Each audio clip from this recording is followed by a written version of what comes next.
যাজ্ঞসেনীর খুলছে শাড়ি, টানছে ধরে দুঃশাসন। দায় ছিল যার গর্জে ওঠার, নিচু মাথায় সে 5 জন।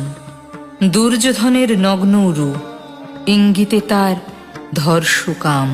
হস্তিনাপুর দেখছে বসে, ধ্বস্ত হতে তার সুনাম।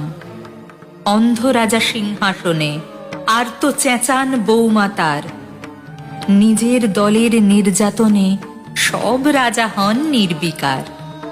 কর্ণ বসে হাসছে হা হা, রাজার দলের লোক তো সে। শর্তবিহীন সমর্থনে তাবৎ আরাম সুখ বসে। ভীষ্ম, দ্রোণ, কৃপ নীরব। সরকারি লোক হাজার হোক, রাজার কথাই তোমার কথা। তুমি যখন রাজার লোক। ফল শকুনি দেখছে সবই, বস্তুত সে ধ্বংস চায়। ঘরের মাটি লাল হয়ে যাক দেশ বিভাগের যন্ত্রণায়।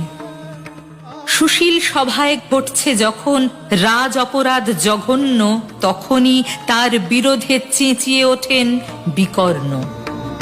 বিকর্ণ নন কেউ কেটা লোক, 100 ভাইয়ের একজনা। তেমন করে এর আগে কেউ তার কথাটাই জানতো না। যতুগৃহে কাড়েননি রা, অন্তত তা নেই লেখা। ভীমকে যখন বিষ খাওয়ালো, তখনও তার নেই দেখা। কিন্তু যখন প্রকাশ্যতেই কাড়ছে নারীর আব্রুকেও, স্তব্ধ জিভের চুপ সাগরে বিকর্ণ হন একলা ঢেউ। চেঁচিয়ে ওঠেন রাজার কুমার যুবরাজের বিরুদ্ধেই। মহাবলী পাণ্ডবেরও তখন গলায় সে সুর নেই। রাজাও যখন নীরব থেকে সায় দিয়ে যায় ধর্ষণে, ঠিক তখনই সমস্ত যুগ বিকর্ণদের স্বর শোনে। আমরা যারা কিচ্ছুটি নই, একটি মোটে ভোট কেবল, অত্যাচারের সামনে এলে সঙ্গী শুধু চোখের জল। পোষ্যভাবে যাবনা চেবাই, অন্ধ এবং নিকর্ণ। প্রার্থনা থাক আমরা যেন একবার হই বিকর্ণ।